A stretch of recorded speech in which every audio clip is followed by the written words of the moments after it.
Welcome back to Gooseberry Homestead. Reba here. So today I just want to talk a little bit about some things that have been heavy on my mind, and I really want to express clearly what I'm doing here and why I'm doing it. Now, a lot of you who've been to my channel before and have been following me for the last almost 5 years that I've been posting videos, then you'll know that I'm a renter and that our homestead is on a little tiny plot of land. We got some kid stuff in the backyard, some pools and some stuff, such and everything. And I've been growing my dream food forest in container pots for the land that we will one day own.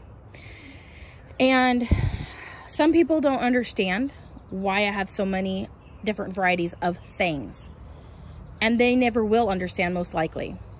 But I am who I am and they are who they are, and they can do what they want and I will do what I want. And the other day I was really feeling down because I got the comment yet again, and it's generally family that this comment comes from, is that I have too many of everything. I have too many fig trees, I have too many blueberries, I have too many raspberries, I have too many elderberries, I have too much of everything, and that I need to focus on one thing. Well, I'm like a squirrel with shiny things and a whole pocket full of nuts. I get constantly distracted by stuff, but I love variety, just like a squirrel. Squirrels and chipmunks love variety of stuff, and they will, they just love it. So I have a whole lot of diversity.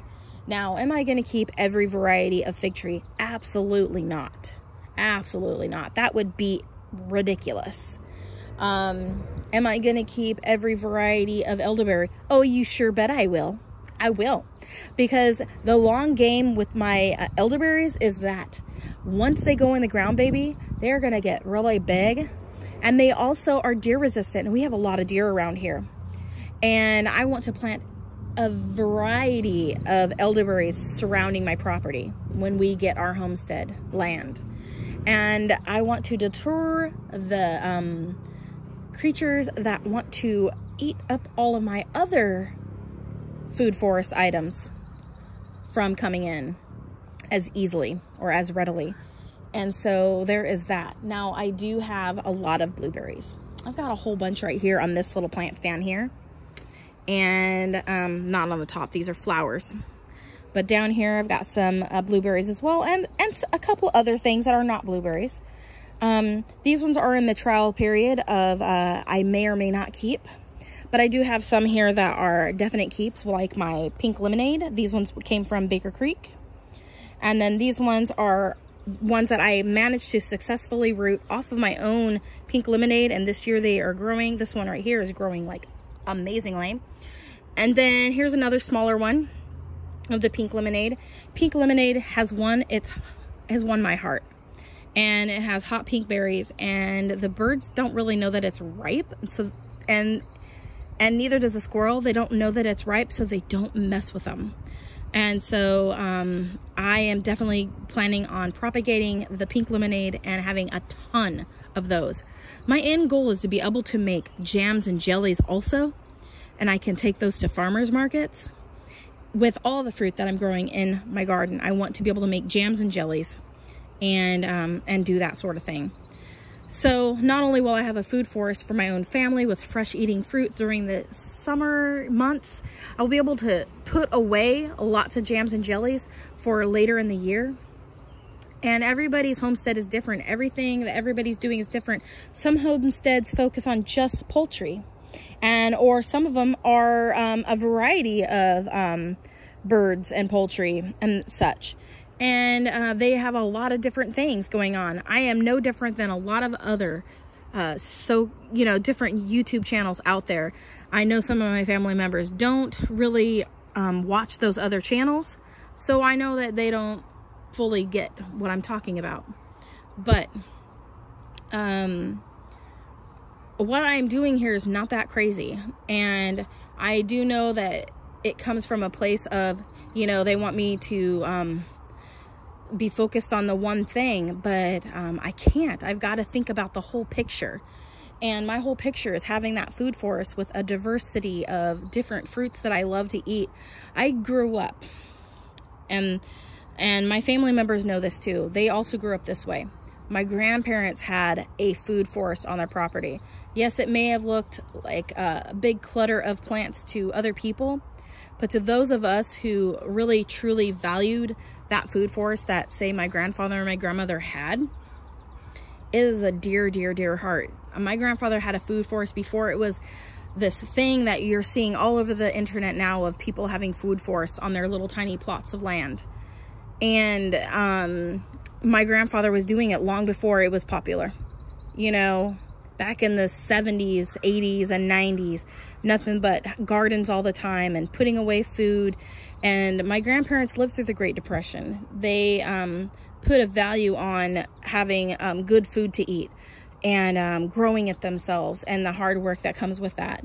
And I want to do the same thing to the best of my ability.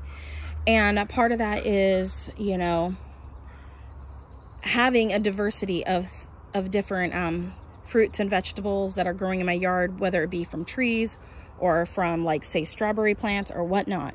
Now, I'm hoping that this is making sense, but yeah, there's a reason to the madness of having so many different blueberries, and it is honestly, it's to find out what I truly love. My husband understands this. We had a conversation about it. It's all about finding out what I truly love.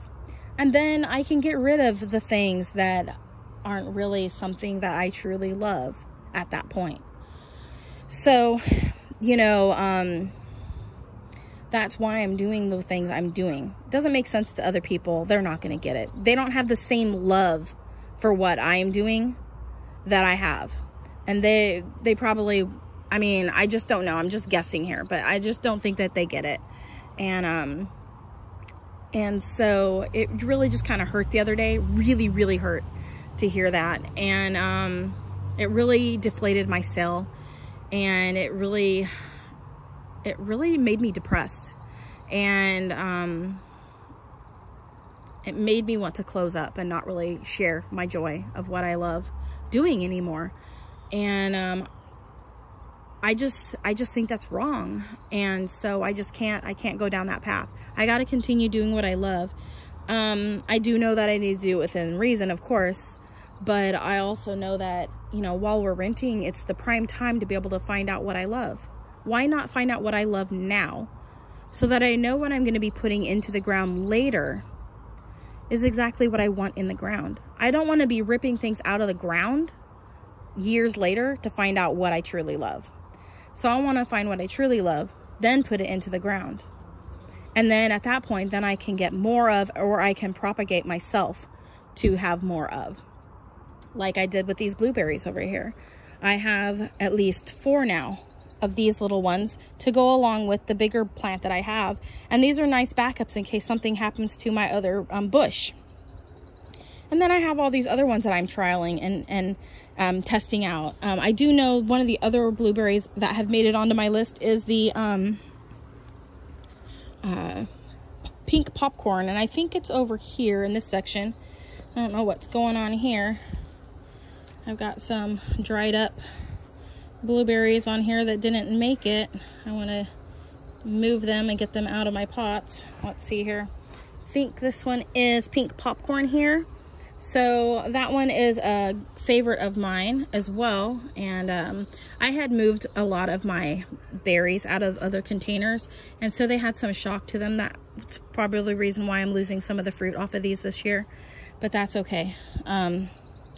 So I'm just going to keep an eye on them and just, you know, see how everything goes. I'm probably going to take each one of these off of the container, this thing here, and just inspect them all and make sure everything's nice and healthy. But so that's, you know, pretty much what I'm doing here. Also, I think we covered the name of my channel, Gooseberry Homestead. Gooseberry was just the very first video I ever did. I think it might be one of those things that causes a little bit of confusion when people come to my channel. I know that my channel used to be Becky's Garden, and I changed it because there was too many Beckys and too many Rebeccas. One, in the homesteading communities, not that you can't have too many Beckys or Rebeccas, but there's also a lot of them in the state where I'm living now. And I got tired of getting whiplash, and I knew not everybody knew me. So I just decided to start going by Reba. And there's not very many Rebas out there, so I figured that was the best bet. And it is a nickname for the name Rebecca. It's a short name for Rebecca. There's so many nicknames for the name Rebecca that I never thought was possible, like Rebecca. And I'm like, there's different spellings out there too. And I just think it's pretty awesome. So I went ahead and I'm going by that. But, you know, my real name is Rebecca.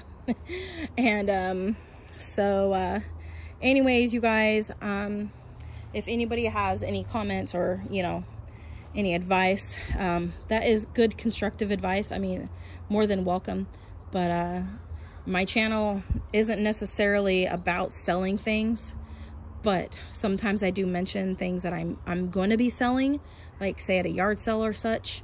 I'm not a nursery. I'm not, at least not yet. I know that that's a possibility one day, but in the meantime, I'm just, you know, everything's on the down low. Everything's scaled back. Not on the down low, but everything's scaled back. I'm just learning right now, and part of learning is, you know, dabbling in a lot of different things and finding what you love. And the only way you're going to find what you love is by doing things. Now, on this channel, you're also going to probably see me do some things with my sewing, some things with my crocheting, some things with lots of different kinds of things that have to do with art. I was an art major, and I would love to incorporate some of my art into some of my videos that I'm doing. And I had hoped to have a little bit more time this summer to be able to do some of those things that I love, but I have a really hard time focusing ever on any kind of projects, because the way they have me scheduled with my corporate job is working one day and then having a day off. And so on the days off, I'm basically recuperating from the days that I've worked, so I'm not getting a whole lot done. And then I have to also do the household stuff at home. And at this point, because of my own situation and my own circumstances, I'm pretty much constantly feeling like I'm doing the catch-up thing. And so I'm just at that place in my life where something has to give. And so we will see what happens in the future with the channel. My husband told me not to change my channel name, even though I was thinking my channel name might be confusing people because they see Gooseberry Homestead and think that the channel's all about gooseberries, but it has mostly to do with just practicing homesteading skills and then one day having our homestead. So I hope y'all come along for the journey and all of that good stuff. So anyways, as I always say, love what you grow and grow what you love. Have a wonderful day. God bless, and bye.